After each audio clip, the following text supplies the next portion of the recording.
Hello, everybody. Welcome into Sports by GSMC Podcast Network. I am your host, Jeremy Lapidus. Today, we have a lot to talk about, including a record deal from Jaguars quarterback Trevor Lawrence, tying Joe Burrow for the highest contract in NFL history, a 5-year, $55 million deal, including $200 million of that being fully guaranteed. We'll talk about the implications of that, what that means for the rest of the quarterbacks on the market, including Dak, Tua, and Brock Purdy, and whether or not it was a good contract. Then we'll move into the world of hockey as Game 3 of the Stanley Cup Finals took place last night. We had a barn burner, a nearly incredible comeback from the Oilers as they fall 3-0 on the brink of elimination there. We'll talk all about that series, and then we're going to move into the MLB, talking about our Friday Power Rankings before going to college football and talking about the potential new name that the Big 12 is getting, before finishing off our show with some UFC news. Conor McGregor bows out of UFC 303 with an injury. We'll talk about what that means, if he will ever come back to the UFC, and much more. But before we get into Trevor Lawrence, remember that if you would like to be an even bigger part of the show than you already are, all you need to do is go to gsmcpodcast.net. Leave a tip or donation with a message in it. That message should pop up on the bottom of the screen for you, me, and everybody else around the world to see. If you do have a burning question about sports, anything at all that is on your mind, go ahead and throw that in the comments in the chat. I will get to it as soon as I possibly can. I appreciate all of you guys for sticking around, talking some sports with me here on a beautiful Friday afternoon. But like I was saying, we're going to start off our show with the biggest league in America. The National Football League has some huge news. Trevor Lawrence, quarterback for the Jacksonville Jaguars, signs a 5-year, $275 million deal. Average annual value of that is $55 million a year. That ties Joe Burrow as the largest contract, tying him for an average annual value. $200 million of that is guaranteed. And this has spurred up a little bit of a controversy, right? Trevor Lawrence is one of those quarterbacks who flashes all the talent in the world, but if you go to look at his box score, go to look at his stats, his statistical numbers, without watching him play, you can pretty easily compare him to a guy like Daniel Jones, who you would never pay $55 million to, right? So there's a little bit of a controversy of whether or not Trevor Lawrence should have gotten paid $55 million. I'm on the side of Trevor Lawrence. I think he is a great quarterback. I went through and did a quarterback ranking thing today. I had him pretty easily in my top 10. I believe I had him sitting there at number 9. Not a top 5 guy. He's not a guy that's going to, be better than Patrick Mahomes, Josh Allen, Justin Herbert, Joe Burrow, Lamar Jackson kind of guys, but he is going to be pretty easily in the top 10, I think, and he absolutely deserves this contract. You can take a look at his statistics and you can make the argument that he doesn't, but that's taking away from watching the actual film. You can throw out year 1 with Urban Meyer, because everybody knows how much of a dumpster fire that was, not just for Trevor Lawrence, but for everybody in that entire team, that entire organization. That one doesn't count. Year 2, he gets a little bit of weapons, he stays healthy, and he looks great. Then he has legitimate MVP buzz surrounding him heading into last season after he wins a playoff game in comeback fashion. He gets hurt in this season. Receivers drop passes. You can take a look at everything that he's done. He has the most big plays being taken back, big plays being 20-plus yard throws that were incomplete because of drops in the entire league last season. So looking at his numbers doesn't tell the full story. Trevor Lawrence is a great quarterback, and he's not played up to, that number 1 overall pick, best quarterback drafted since Andrew Luck kind of label that he was put on, but that's a really tough label to live up to. It's probably why he is getting some of this disrespect, right? If we take it out of context of who he deserves this. He really does. He deserves to get paid like this. He is the best player on the Jaguars. He is a guy who powers them. Without him on that roster, this Jaguars team doesn't even have a chance to blow that big division lead like they did in the last season. And again, I want to remind everybody that he was hurt. He was playing hurt for like 90% of that season. The beginning of the season when he was healthy, the Jaguars were winning games. This Jaguars offensive line was pretty bad. And Trevor Lawrence, again, with lots of drop passes from his receivers, has been able to make that a successful team, win a playoff game the other year, and now that division is getting very competitive. Obviously, CJ Stroud is in there. Anthony Richardson is coming back. Will Levis looks like he might be able to do something in Tennessee. There are a lot of tough opponents in that division. Maybe not this year it's going to be the best, but maybe in the next couple years, if all of those guys can develop to the potential that they have, that could be one of the best divisions in football. And not having a guy like Trevor Lawrence, letting a guy like Trevor Lawrence walk, not paying him, is a huge mistake. Trevor Lawrence is a guy that elevates everyone around him. If you take Trevor Lawrence off of that Jaguars team, right, and you put in a replacement level quarterback, a backup quarterback, they're not going to be able to do the same things. They're not going to be as productive. They're not going to be able to be as great on that team. He elevates everyone around him. And that is kind of the metric that you use. He doesn't have to be a elite, incredible quarterback to deserve to get paid, but he is a guy that needs to elevate around him. And that's kind of the criteria I have for paying a quarterback top tier money or not. You look at a guy like Jared Goff, who I had the opposite opinion of. He didn't deserve that $50 million contract. He doesn't elevate his team around him. If his team is great, it elevates him, and he plays like a $50 million quarterback. But if the team isn't great around him, he can't elevate to that level. Same thing with Tua. I don't think Tua Tagovailoa deserves a big contract because we've seen him on great teams, we've seen him on bad teams. He doesn't elevate the players around him. The players around him elevate Tua Tagovailoa. And that's kind of the turning point for who I believe should or deserves to get a big contract in the NFL. And Trevor Lawrence is on the side that he elevates everybody around him. So absolutely, I think Trevor Lawrence deserved that contract that he got, every single penny of it. Dak Prescott's an interesting question. I know we said we talk about it. He's probably next up. I don't think Tua gets paid until after this season because I don't think the Dolphins are convinced of whether or not Tua is the answer at quarterback. But Dak Prescott is next, and he's an interesting situation because we've never really seen him with a bad team. I'm not entirely sure whether or not he elevates that team. I know Dak Prescott is a great quarterback, but not sure whether or not he's worth that $60 million contract. It's a very tough question to answer, whether or not you should pay your quarterback 20-30% of the cap space, and there never is a right answer. But I mean, there is, but I think Trevor Lawrence absolutely deserved this contract, every single penny of it, and this is going to pay off great for the Jaguars in the future as they continue to try and build a winner down there in Jacksonville. Having your quarterback is step one, and Trevor Lawrence absolutely proved that he can be a guy, that he should be a guy that you build your team around. Excuse me, I apologize. And Trevor Lawrence absolutely proved that he is a guy that you can and should build your team around. He has flashed that elite play.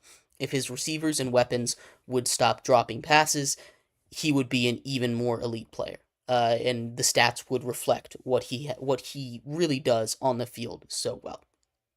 Anyway, if you have any opinions on the Trevor Lawrence contract, again, tying Joe Burrow for the largest average annual value contract in the NFL, go ahead and throw that in the comments. I will take a look at that as soon as I possibly can. I appreciate all of you guys for sticking around. We're going to move on into our next segment where we're going to talk a little bit about hockey. Sergei Bobrovsky and the Florida Panthers go up 3-0 on the Edmonton Oilers and Connor McDavid as they almost fought back there in the third period.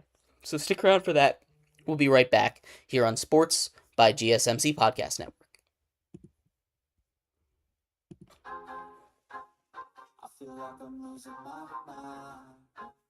Everybody in the world blind. Please, Lord, give me a sign. A I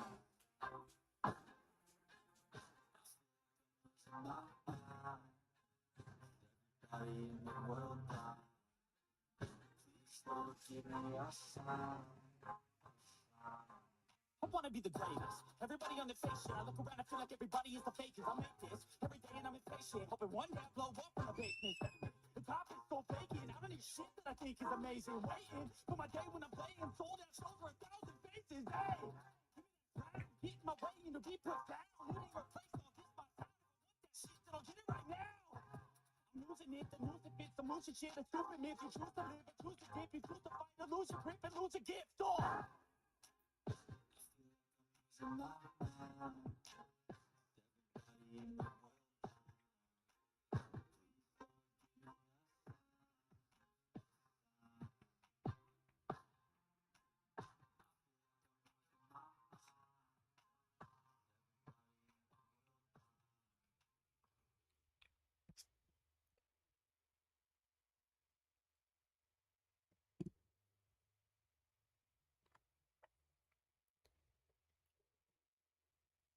Welcome back to Sports by GSMC Podcast Network. I am your host, Jeremy Lapidus. If you are just tuning in, we just finished going over Trevor Lawrence and his brand new $55 million 5-year contract.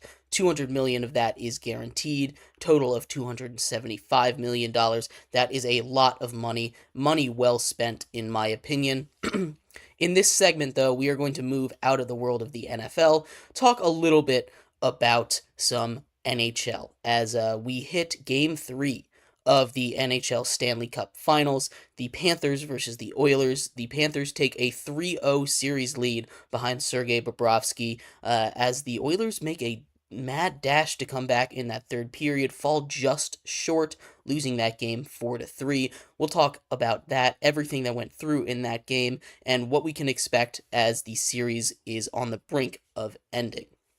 But before we get into that, remember that if you would like to be an even bigger part of the show than you already are, all you need to do is go to gsmcpodcast.net. Leave a tip or donation with a message in it. That message should pop up on the bottom of the screen for you, me, and everybody else around the world to see. If you do have a burning question about sports, anything at all, go ahead and leave that in the comments. I will get to it as soon as I possibly can. Appreciate everything that you guys do give. Appreciate you guys sticking around, talking some sports with me here on a beautiful Friday afternoon. But like I was saying, we are going to get into the world of hockey. The Panthers and the Oilers continuing their Stanley Cup Finals series, and much like there's a lot of parallels between the Celtics, Mavs, and the hockey series here between the Panthers and the Oilers. It's also 3-0 here. The Panthers, who have the better team comparably to versus the best player, which is, again, a very similar situation there. Connor McDavid and the Oilers are pushed to the brink, down 3-0, in danger of being swept. This would be the first ever cup for the Florida Panthers. Something very impressive after making it to the cup final last year, only winning one game. They had Before these last two seasons, they had never won a game in the cup. They got swept their first time in there, gentlemen swept last time, and now they are on the verge of sweeping. And all of it goes on the back of Sergei Bobrovsky. Sergei Bobrovsky, the Panthers goalie, had an incredible game. You look at the numbers, the Oilers played the game that they wanted to play, especially in the first and third period. They played the game they wanted to play. And that second period is the one that really killed them. They gave up a bunch of, they turned the puck over a little bit too much there in that second period. But, the penalty kill for both of these teams has been incredible. Right? The Florida Panthers have killed 42 of their last 44 penalties, which is where the Oilers really like to make that difference. That's where they like to take their stand. That's really where they take their advantage because they have Draisaitl, they have McDavid, they have Kane, they have Bouchard, they have this great offensive firepower team. And special teams is really where that takes over. And that's not to discount their special team defense, their penalty kill. They have only allowed one penalty goal. They've only given up one goal on their penalty kill in the last 30 some attempts. It's been crazy how good these two teams have been at the penalty kill. And it's mostly because these two teams have great power plays, and a lot of that on one end goes to Sergei Bobrovsky, and team defense from the Oilers has been very impressive to me. Obviously, that second period is where they got the letdown. They got punched in the gut. They give up those. They give up those 3 goals. There, uh, go down 4-1, and then they have to make that. They try to make that big comeback attempt there in the third period. Uh, they fall just short. They're able to get a goal about halfway through the third period off of a nice feed inside, and then they get a snipe from the top, tip in, to tie the game up, or to get within 1 goal with about 5 minutes left. And then the Panthers locked in, right? They got a little less lackadaisical on defense, and they made it really hard for Stuart Skinner, the goalie of the Oilers, to get off of the ice there. They made it very tough for him to get off the ice. The 6-on-5 one-man advantage for taking your goalie off the ice, they weren't able to get him off until there was less than a minute left in the third period, so they didn't have that many great opportunities down there. But that third period and that first period, it shows you that this Oilers team is a team that deserves to be here. This is a team that has everything it needs to continue to compete in this series. Now, coming back from 3-0 is very hard. Near impossible, right? It's never happened in the NBA. It's happened a couple times in the NHL, never in the finals, though. So it's not impossible. But Connor McDavid and Leon Draisaitl have been playing great hockey. And this series, much like the NBA series, should be closer. And it's just because Sergei Bobrovsky, the goalie for the Panthers, is playing otherworldly hockey right now. He stole Game 3. He stole Game 1. Especially, he stole Game 1. Game 1, the Panthers got outplayed tremendously, and they were still able to pull out a victory there. A shutout victory, actually. A game they win 3-0. A game that they probably, again, should not have won, but Sergei Bobrovsky stands on his head, steals a goal, steals a game, does it again here, a little less so in Game 3 here, but he still kind of steals the game. Again, that second period was huge for the Florida Panthers to be able to build that cushion of a lead before, the Oilers got desperate there in that third period and really started applying more pressure. This is an Oilers team that, as we've seen, they've played 9 periods of hockey so far. The Oilers have won 5 of them, and yet they haven't won the game. And this speaks to the way that hockey is. Sometimes you might be the better team. Sometimes you might have the better players. But, sometimes you're going up against a hot goalie. And at the end of the day, if you are going up against a brick wall that covers the whole net, you're not going to get anything in. And that is what the Oilers have run into. Sergei Bobrovsky has been a difference maker. I expected him to steal a game, maybe 2. He's already stolen 2, and we're only 3 games into this series. They've pushed the Oilers to the brink. Elimination on their home ice. This is the first time that they've been in the Stanley Cup Finals since 2006. The Oilers have, and the Oilers are of a very deep tradition of hockey. Obviously, they had Wayne Gretzky, the great one, on their team back in the 80s. They won 4 straight. This is a team with lots of history, lots of cup experience, and this is the first time they've been here in almost 20 years. There hasn't been a cup held by a Canadian team in almost 20 years. It's been an incredibly long time since the cup stayed up north, and it doesn't look like that's going to change this time. A lot of people thought it might have been due to travel that the Oilers were struggling there in Florida, especially in Game 2. They kind of got bodied in Game 2, but Game 1, they came out and they really did dominate. Like, this is a series that should be close, could be 2-1 Oilers right now, but instead it's 3-0 Panthers, and I don't think this series deserves to be a sweep. I think that the fans up in Canada, up there in Edmonton, deserve to feel a win up in their homestand, and I think they will get one. I think this series goes back to Florida, and that's just going to be a little bit too much. I think the Oilers will take Game 4 here, and taking Game 4 is going to be massive for them, obviously, but, overall, this Oilers team has had a great run, and unfortunately, it's going to end without a cup. this is not the end of the road for them. They still have their core. They can continue to get better, learn from what worked and learn from what didn't. They have a recipe for success. If they can get, and not to say anything against Stuart Skinner, because Stuart Skinner has played really incredible on this run, better than he usually does. Usually he's just kind of an average goalie. He's played above average hockey, which is the reason that they've gotten here. He's not the only reason, but when you combine above average goaltending with high octane offense and high effort defense that the Oilers have been playing with when they get hot, it's a recipe for success. So they know what they need to do to win. And now they just need to continue to press the pedal to the metal, hope they can get back soon. You always have a chance as long as Conor McGregor is on your team. And he will win a cup eventually. I guarantee it.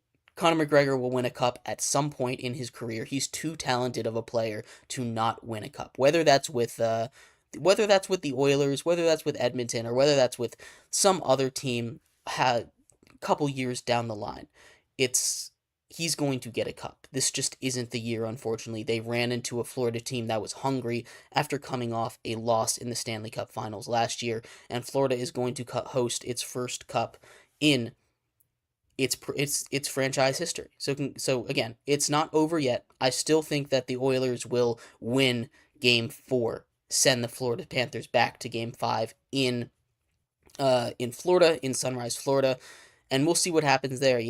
Anything can happen once you get a little bit of momentum, especially in hockey. Hockey is such a game of momentum swings that, you can knock the wind out of someone's sails and you can win 4 straight easy. And this Oilers team is a team that can do it. So this isn't over for the series yet, but it is something that you have to seriously consider looking to next season soon. But it has been a really fun series so far. I hope it continues. Game 4 is, I believe, tomorrow. So we'll talk about that on Monday a little bit, whether the series continues or not. We'll do a whole recap of the Stanley Cup Finals. But in our next segment, we are going to move into the world of baseball, talk a little bit about our Friday MLB Power Rankings. It's been 1 week. I've got updating power rankings for you. A little bit of moving and shaking in the middle, not too much at the top. We'll talk a little bit about the continued domination of the top teams in the MLB and everything else that's going on in the world of baseball. So stick around for that. We'll be right back here on Sports by GSMC Podcast Network. Looking for your daily fix of sports talk without having to pay for it? GSMC Sports Network is available on YouTube. Just search GSMC Sports Network. Get your fix of daily sports talk shows on YouTube, absolutely free. NFL, college football, NBA, MLB, MMA, UFC, fantasy football, and so much more. GSMC Sports Network has shows running all day long, with new sports shows starting every 2 hours. Just like on your favorite cable sports channel, except GSMC Sports Network is absolutely free. Just search GSMC Sports Network on YouTube to catch one of your new favorite shows, like the GSMC College Football Podcast, Chip Shot Football Podcast, Hoops and Heels Women's Sports Podcast, GSMC Basketball Podcast, and so many more. Check it out for yourself. GSMC Sports Network, now available on YouTube, absolutely free. Search GSMC Sports Network on YouTube right now.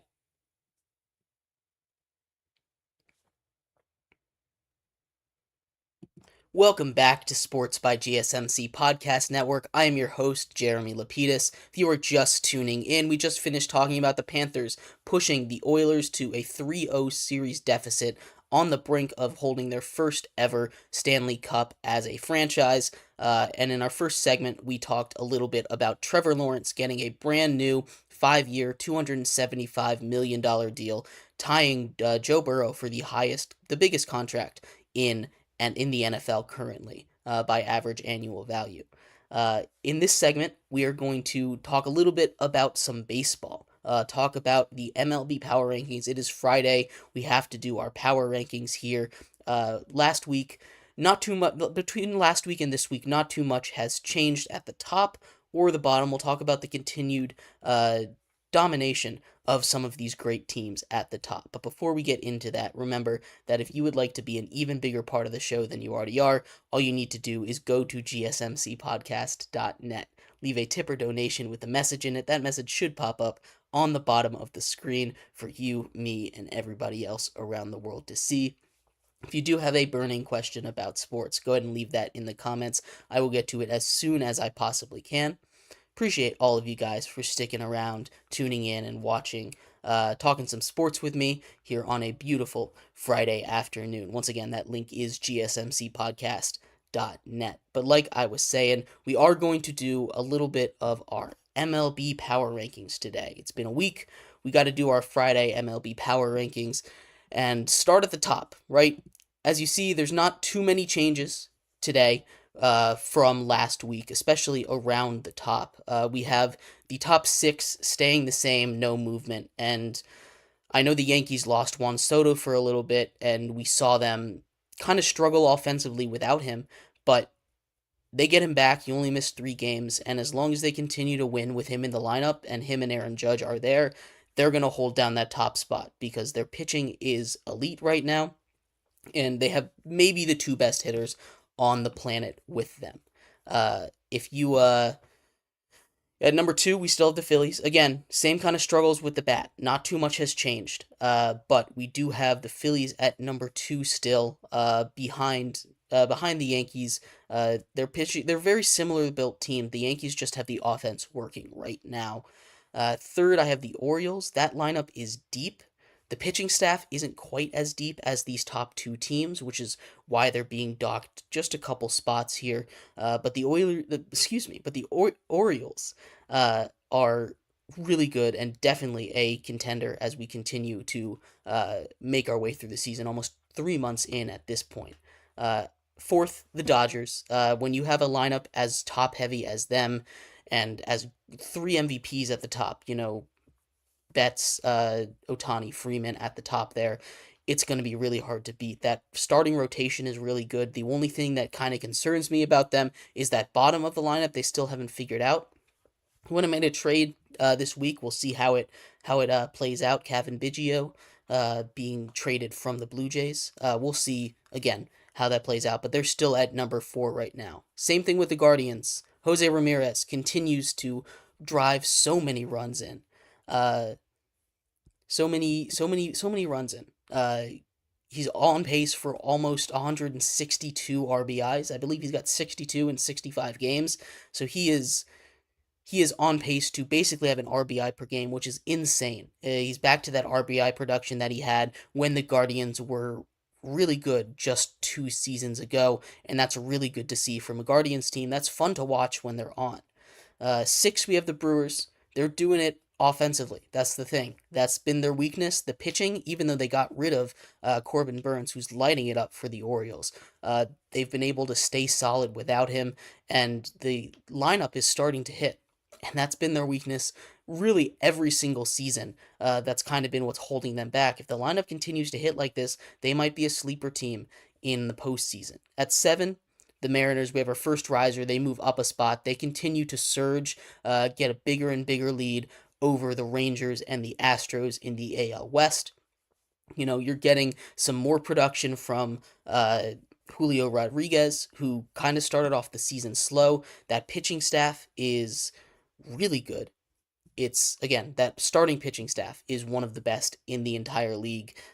So Mariners at 7. At 8, the Braves continue to fall. The loss of Acuna, their offense just can't quite get on track. They're still a very good team. They're still number 1 wild card in the NL, but they're starting to lose their grasp on that race. And if their offense doesn't turn it around soon, I'm a little concerned for what's going to happen. And this is too good of a team to be struggling like it is right now. They've moved down a spot, I believe, every single week since we started doing this weekly. It's been tough for the Braves, but I do believe they can turn it around. They just have too much talent to not turn it around. Chris Sale is pitching out of his mind. Charlie Morton is pitching great. The pitching staff really just wonderful for that top team. At 9, we have the Royals. The Royals are just a great team. Brady Singer, pitching, again, they're pitching, the top 3 of their starting pitching staff is incredible. Bobby Witt is hitting 330 right now, an MVP candidate. He got that huge contract in the offseason, and he is rewarding the Royals for it. The Royals could make some noise. They're second in their division right now, but they're scary. They're right behind the Guardians. Them and the Guardians are fighting it out. They have that number one wild card in the AL. Rounding out the top 10, we have the Padres.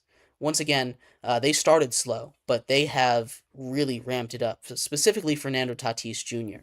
He's on a 17 game hit streak right now. He's hitting 400 in that hit streak, and the Padres are back to the team we kind of expected them to be with all the names. Machado, Tatis, Xander Bogaerts, all these guys. I believe they have a shortstop at every single position, but it's working. The bats are going. You're getting better on the pitching end. It's still not where you want it to be, but it's definitely improving from where it was at the beginning of the season. Uh, at number at number 11, we have the Twins. They fall just because the Royals and the Padres are playing better. It's nothing against them. They got Royce Lewis back, and that has really bolted them up a little bit. They're still waiting on a couple more of their guys to come back from the injured list, and once they do, I expect them to jump back into the top 10, but for now they fall out of it just because some other teams are playing just a little bit better than them, nothing that they're doing wrong. 12, we have the defending champions, Texas Rangers. The Rangers are just middling right now, just like a lot of teams in the MLB right now. I believe almost half of the league has between 30 and 35 wins. It's kind of insane to see how many teams are right in the middle, but the Rangers are dealing with a lot of injuries. Max Scherzer, Jacob deGrom, Corey Seager, all on the injured list, along with a couple other guys. Once they get better, maybe they'll be able to make a run, get back to the postseason. But as it stands right now, they're slipping a little bit, and the Astros, who I have at 13, are starting to catch up to them. We've talked about the enigma that is the Houston Astros a lot this season.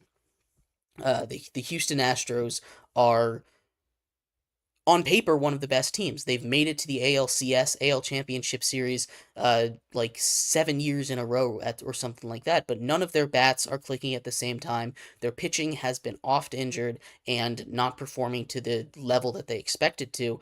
They're getting better. They're giving up less runs. If their offense can click, that team is going to continue to rise and make a run at the playoffs, but they need to get everything going soon. They're getting to the point where, since the Mariners are surging, it's going to start to get tough to catch them. At 14, I have the Cardinals. They were all the way down, I believe, at like 25 when we first started this series, but they have just continued to go as time goes on. They started off very slow. Their bats are getting going, and they're one of the hottest teams in baseball right now. The Cardinals have consistently won series after series after series, and they move up 4 spots. They're our second biggest risers of the week, right behind the Reds, who we have at 16. But they just continue to get better, and they're, again, that NL wild card is really close. I believe there's about 5 teams that are within 3 games of that final wild card spot. So it's the same thing in the AL. It's going to be really tight for that final wild card position. Still have a little more than half a season to go. But at 15, we have the Boston Red Sox, and they are so mid. They continue to be 500, win a game, lose a game. I think they've had a 500 record at 30, 31, 32, 33, and 34. All of them. They just continue to stay at 500, which is impressive on its own, to be so average as a team, even though they've gone through a lot of issues on their own on the field. Just bats haven't been working that great this season. The pitching goes through spurts where it's not there, and then they click for a second, but they can never be a truly good or bad team right now. So they're sitting right smack dab in the middle at 15. 16, we have the Cincinnati Reds. They've started to show a little bit of what we saw at the beginning of the season. They had that big slump a little ways through the second month of the season here, and they're starting to come out of it again. Again, injuries, some veterans are starting to play a little bit better, so they rise up 5 spots to number 16, our biggest risers of the day. At number 17, we have the Diamondbacks. They stay put, still waiting on that explosion for them. The Giants move up one at 18. I can't figure out the Giants, so I'm going to be a little slower on their movement. They've been up, down, our biggest fallers, our biggest risers the last couple weeks, but they're just moving up one because they've started to kind of figure it out, and they're looking like a solid team. At 19, I have the Tigers. They've just lost a series to the Nationals, and I like the Nats, but they're not a great team right now. There's a lot of things wrong with the Tigers. Their pitching, Tariq Skubal is great, but the offense just isn't really clicking right now.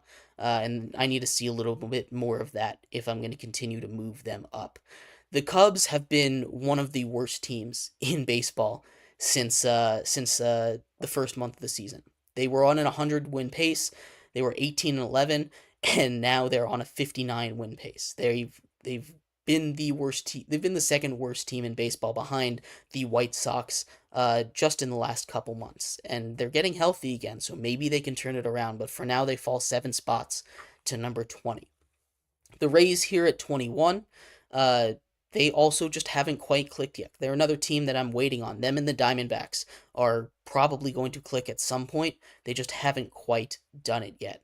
And now we're getting to the list of bad teams, right?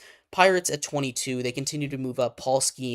Is Paul Skeens is, very fun to watch. He got a standing ovation in St. Louis on the road.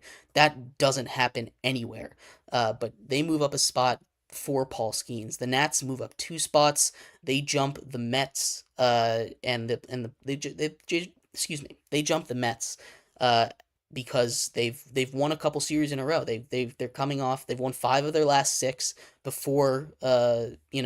Previously they had lost 4 in a row, but now they've won 5 of their last 6, and they're starting to heat up. This is a Nationals team that has shown flashes and potential, but it just isn't good enough to get out of that bottom tier of teams. At 24, we have the Blue Jays. Again, a similar situation to the Nationals, but they are a team that is kind of on the opposite trajectory. The Nationals have a lot of great stuff in the farm system on the way up, and the Blue Jays are kind of on the way down there. So they're in a very similar spot, but I have them down 1 spot because of that at 24. The Mets are just a bad team. They're probably going to trade everybody at the deadline. I'm curious to see who survives in New York and what their plan is as they continue to just have nightmare season after winning 100 games just 2 years ago. And then we get to the really bad teams. Angels at 26, Athletics at 27. They're just kind of flip-flopping here. The Angels have played a little bit better as of late. They're going to probably trade, Ward at the deadline. And the Athletics, I don't know what they're going to do. They're a whole mess over there. And then at the very bottom, White Sox might be the worst team of all time at 30. And the Marlins at 29 and the Rockies at 28 are just worse than everybody else. Those are my power rankings here. Love to hear your thoughts on anything you have there. But we are going to move into a little bit of college football here in our next segment, talking a little bit about the Big 12 potentially changing their name with some sponsorship. So stick around for that. We'll be right back here on Sports by GSMC Podcast Network.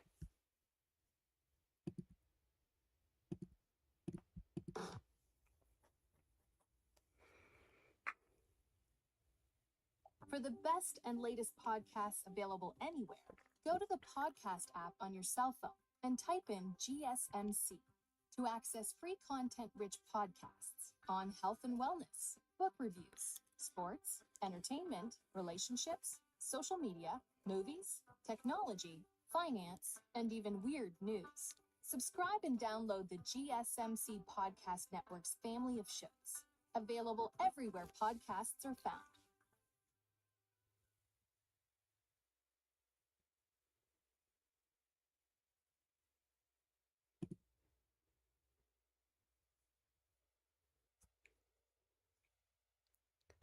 Welcome back to Sports by GSMC Podcast Network. I'm your host, Jeremy Lapidus. If you were just tuning in, we just finished talking about the MLB Power Rankings for this week. You had a couple big risers, big fallers. The Reds were the big risers and the Cubs were the big fallers here. The top and the bottom kind of stayed very similar. We also talked a little bit about Game 3 of the Stanley Cup Finals between the Panthers and the Oilers as the Panthers take a 3-0 series lead there.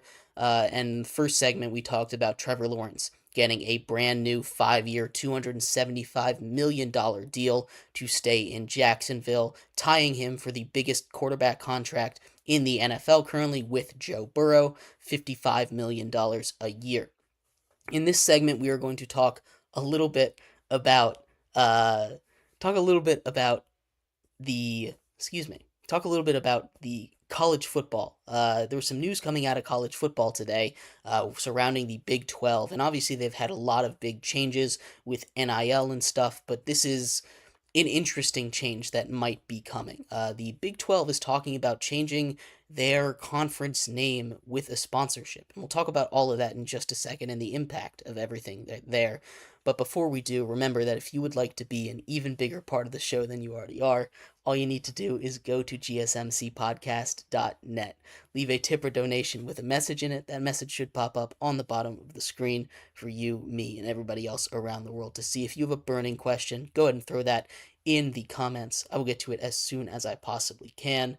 I see Kelsey has put a lot in there. I apologize for not getting to it. Had a lot on my brain there in the MLB segment. Had to get through that. But thank you for being here. We are going to, again, thank you everybody for tuning in and watching, talking some sports with me here on a beautiful Friday afternoon.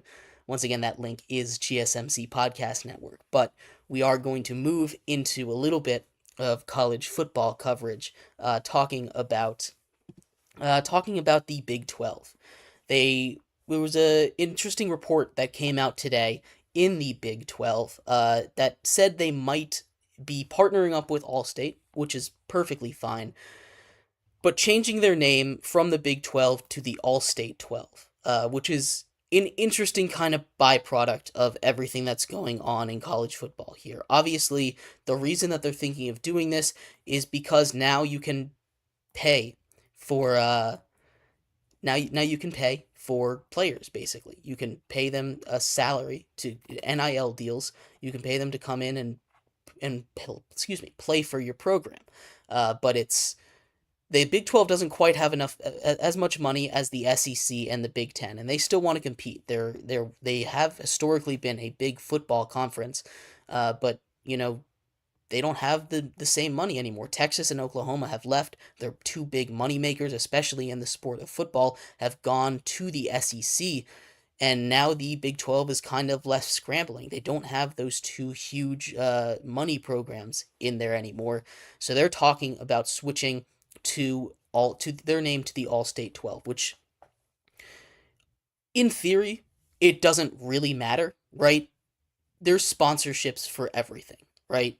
And changing your conference name from Big 12 to All-State 12, well, it might be kind of dumb, kind of stupid sounding, it doesn't really matter in the grand scheme of things. If the conference thinks that's their best way of making money and being serious, and making serious pushes to the playoffs and getting their name to their conference bigger and competing with the SEC and the Big 10, it's a change that doesn't really matter in the grand scheme of things. But it just kind of it's kind of a symptom of the bigger changes in the world of college football right now, right?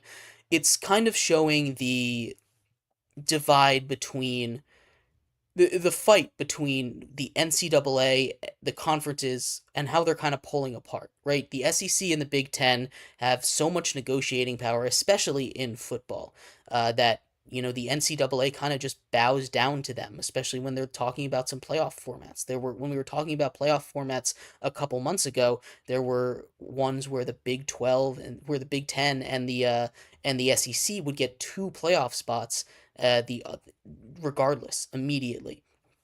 And that just seems a little bit unfair, right? But it was going to get approved. The NCAA is kind of has no leverage against these two conferences. They're kind of pulling all the strings right now. They made a coalition. They came in together and they said, "Hey, this is what we want. Everybody else get in line, or I guess we can leave you behind. We're the money makers here." And it's not entirely wrong, but they also have to remember that, stuff changes. 20 years ago, Texas and Oklahoma in the Big 12 were the big money makers in college football, right? It's then, Miami back in '02, or USC back around that same time in the Pac-12 and the ACC were the big money makers in football. So stuff can change, but stuff is changing so rapidly, and these two conferences are taking their advantages and running with it, because this is the time that we're kind of reshaping the whole sport, the whole system of collegiate sports, and I'm not entirely sure how it's going to go, right? There's going to be a lot of changes in the next 10 years. It's not going to be figured out this year. There's still court cases being heard, but this story on its own doesn't really move the needle that much, right? They could be the Big 12 sponsored by Allstate. They could be the Allstate 12. I heard someone say they could have potentially been called the Big Allstate, which is even dumber than the Allstate 12. But really at this point, change is inevitable, and the big outcry over this story is people saying change is bad. And it's not necessarily bad, but it doesn't this doesn't really move the needle in any one direction. It just kind of proves it kind of takes away the last kind of it's kind of showing that the end of the way that we know college sports as, it's going to start to become more of a professional league, right? They're not going to have that amateur title, which again, I am all for players getting paid. I want players to get every single dollar that they deserve, every single penny that they earn that should be theirs. But where I start to draw the line, and where I'm kind of a little iffy on, is the colleges themselves paying these players, right? If the players want to go do a commercial, or if they want to go get sponsored by Allstate or by whatever else company wants to sponsor them, some local restaurant, they should be able to get paid for that. They should be able to make money off of jerseys. They should be able to make money off of video games, that has their image and likeness in it. But again, where I start to draw the line is directly being paid by the university, because this is a university. It's supposed to be a learning space first, right? And I love college sports. College sports are so much fun. It makes universities it brings together the community of the university, right? And it's super important to it, especially in the culture of American higher education right now. But it's starting to get to the point where it's kind of its own separate entity, the athletic department and the university. And if that's the way that they want to go, that's fine. That can be a way they want to go, but they need to distinguish that, and they need to figure out a way to keep it distinguished from the other thing, from the actual university. But if they want to keep it, hand in hand with each other, it's something that is, again, it's starting to blur the line, and we won't know how this is going to go. There's still court cases going on for at least a couple years, but this is the time where gray areas are going to reign supreme, because colleges and universities and anyone that wants to get a little bit of an edge is going to make that is going to do everything they can. It's not cheating because there's no rule, right? The Air Bud logic. But I'm just curious where this kind of rabbit hole leads to of a potential name change. And again, I don't think that this actually matters too much, but it's just thinking about where the NCAA, where these conferences could go from here after a move like this, is where I start to get concerned. And again, there's always that pitfall of thinking everything goes bad, and it might not lead to anything, but it's just something to think about, and it's something that I worry about for the future of collegiate sports, not just for football, because football will make money, but more for those smaller sports, volleyball, tennis, swimming, stuff like that, lacrosse, that doesn't get this national media attention, that needs a bigger organization like the NCAA to stay around and keep it organized. Otherwise, it might fall apart. But anyway, we're going to finish off our show in talking a little bit about the UFC. Conor McGregor, one of the biggest names in the history of UFC, pulls out of UFC 303. He was supposed to be a co-main event because of injury. We'll talk a little bit about that, if he ever will fight again, and everything else surrounding the world of mixed martial arts. So stick around for that. We'll be right back here on Sports by GSMC Podcast Network.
Welcome back to Sports by GSMC Podcast Network. I'm your host, Jeremy Lapidus. If you are just tuning in, we just finished talking about the Big 12 potentially changing their name to the All-State 12 in a move to get a little more money for their programs to compete with the SEC and the Big Ten, and where that might lead for the future of collegiate sports. We also talked a little bit about Trevor Lawrence getting the bag, 5 years, $275 million, 200 of that fully guaranteed, $55 million every single year, tying him with Joe Burrow for the highest contract in NFL history, as well as the Panthers taking a 3-0 series lead on the Edmonton Oilers, almost closing that series out as they head into Game 4, I believe, tomorrow night. And then we also talked about the MLB Power Rankings from this week, but before we get in this segment, we're going to talk a little bit about Conor McGregor. He was supposed to be the co-main event for UFC 303 this weekend. He is no longer. He pulled out of that due to injury. We talked a little bit about what that means for the sport, what that means for Conor McGregor and his career moving forward. But before we get into that, remember that if you would like to be an even bigger part of the show than you already are, all you need to do is go to gsmcpodcast.net. Leave a tip or donation with a message in it. That message should pop up on the bottom of the screen for you, me, and everybody else around the world to see. If you do have a burning question about sports, go ahead and throw that in the comments. I will get to it as soon as I possibly can. Appreciate all of you guys for sticking around, talking some sports with me here on a beautiful Friday afternoon. Once again, that link is gsmcpodcast.net. But like I was saying, we're going to finish off our show today with just a little bit of coverage of the UFC. And it's an interesting sport, right? There's a lot going on here. It's a very popular worldwide sport. Conor McGregor, one of the most recognizable athletes in the entire world. He's a little bit older now, but he has gone through a lot of injuries in his career. He pulls out of UFC 303 just days before the event was supposed to take place. It's an undisclosed injury.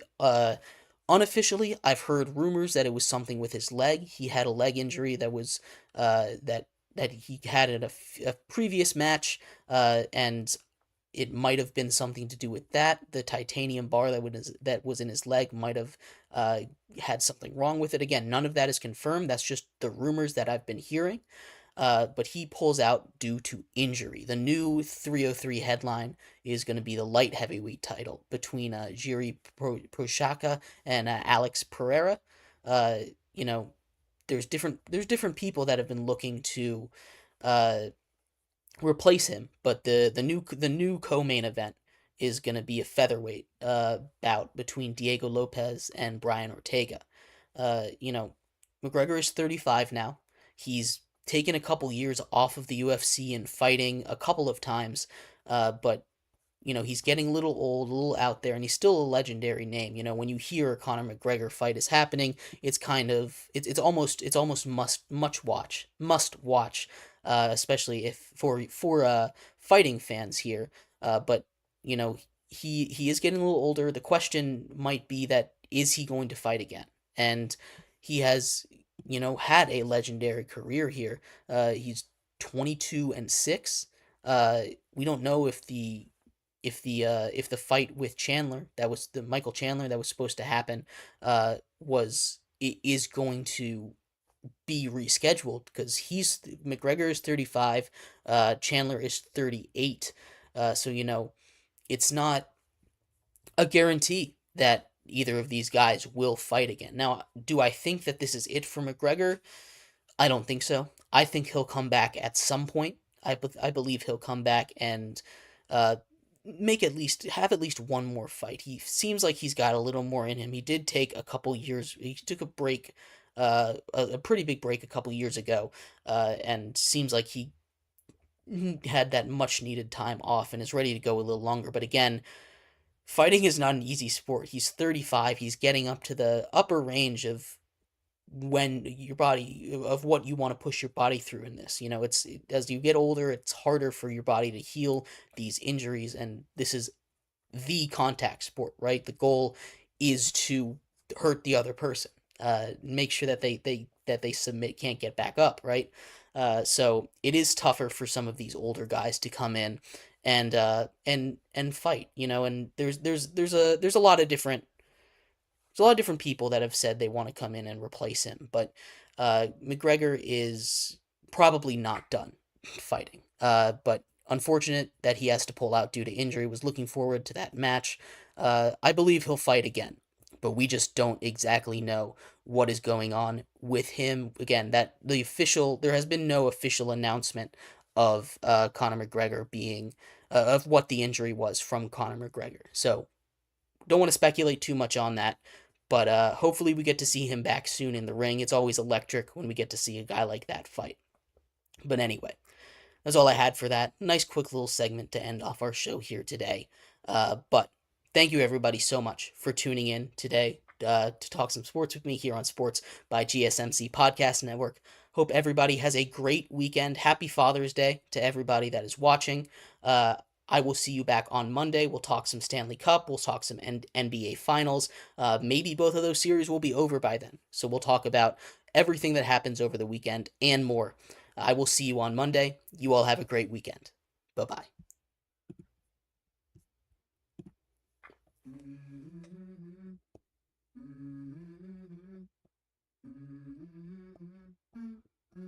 Let's go. I wake up to a little bit of drool on my pillow, feel like it's gonna be a bad day. Been trying this shit in the cop, yeah.